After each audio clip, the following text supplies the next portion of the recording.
भाई जो गुरु वचन पे डट गए, कट गए फंद 84। उदाहरण है, एक संत के आश्रम में 4-5 शिष्य रहते थे।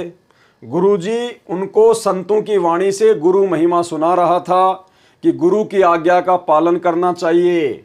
जो शिष्य गुरु की आज्ञा का पालन नहीं करता उसकी भक्ति नष्ट हो जाती है।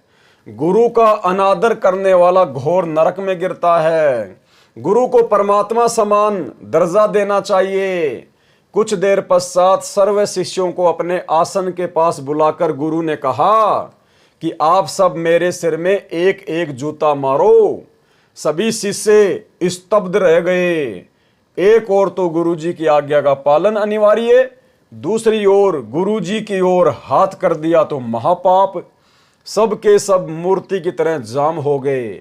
गुरुजी ने कहा कि गुरु की आज्ञा पालन करना चाहिए। एक शिष्य उठा, अपना जूता निकाला और गुरुजी के चरणों में बैठकर अपने सिर में जूता मारा। गुरुजी ने कहा कि डांडी मत मार, हेरा फेरी मत कर, मेरे सिर में मार, अपने में नहीं। विवेकशील शिष्य ने कहा, हे गुरुदेव, ये दास का शीश भी तो आपका ही तो है।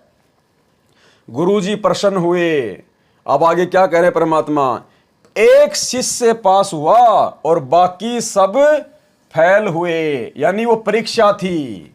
और क्या कह रहे हैं गुरुदेव, उस परीक्षा में एक शिष्य पास हुआ और बाकी सब फेल हुए। यानी भक्ति मार्ग में गुरु अपने ज्ञान के विरुद्ध आदेश देकर भी परीक्षा लेता है। और उस समय भगत ने अपने बुद्धि विवेक का इस्तेमाल करना चाहिए, ना कि उस आदेश को वैसा का वैसा ही फॉलो करना चाहिए। जिस प्रकार सतलोक आश्रम मैनेजमेंट हरियाणा आज उसी परीक्षा में लगातार अपने विकेट पे विकेट गिरा रहा है। मान लीजिए इनको गुरुजी ने आदेश दे दिया कि धनाना में एक गांव वालों के खेलने के लिए स्टेडियम बना दो, तो भाई पहली बात तो ये आदेश गुरुजी की शिक्षाओं के विपरीत है, गुरुजी के आदेशों के खिलाफ है, गुरुजी के सत्संगों के खिलाफ है। दूसरा, गुरुजी ने ऐसे समय में आदेश दिया जब ये परीक्षा का समय चल रहा 2014 बरवाला कांड के बाद। तो भाई ऐसे समय में भक्तों ने अपने विवेक से काम लेना चाहिए था, लेकिन इन्होंने तो ठोक दिया धनाना गांव वालों के लिए बैडमिंटन का स्टेडियम। दूसरी बात, यदि आप भक्तों को आपकी बात हम बड़ी करते हैं, यदि गुरुजी ने राजस्थान के गैंगस्टर आनंदपाल सिंह की सीबीआई जांच के समर्थन में रैली निकालना और राजपूत करणी सेना को, जो कि एक सामाजिक संगठन है, उस संगठन के लोग मांस भी खाते हैं, शराब भी पीते हैं और भी उल्टे काम करते हैं। अगर आपको गुरुजी ने कहा था कि भाई उनको 5 लाख रुपए दे देना, तो पहली बात तो आपने विचार करना चाहिए था कि कुपात्रों को 5 लाख रुपया भक्तों का दान का देना ये गुरुजी की खुद की मर्यादाओं के खिलाफ है, उनके सत्संगों के खिलाफ है, भक्ति विधान के खिलाफ है।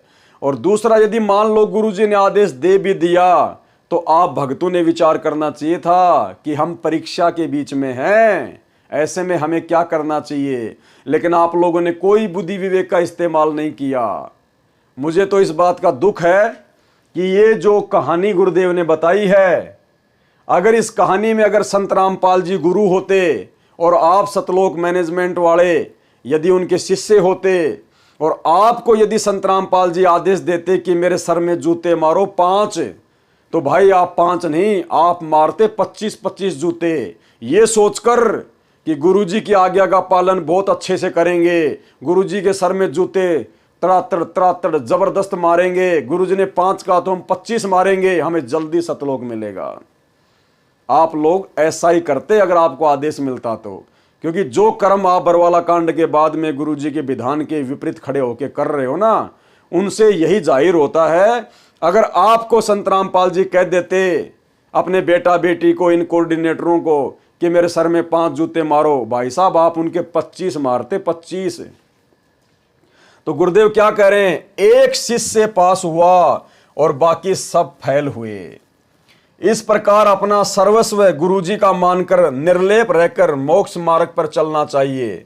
सिर काटकर चढ़ाने को नहीं कहा, समर्पण करने की राय है। भाई जो गुरु बचन पे डट गए, कट गए फंद 84 के, कट गए फंद 84 के, कट गए फंद 84 के।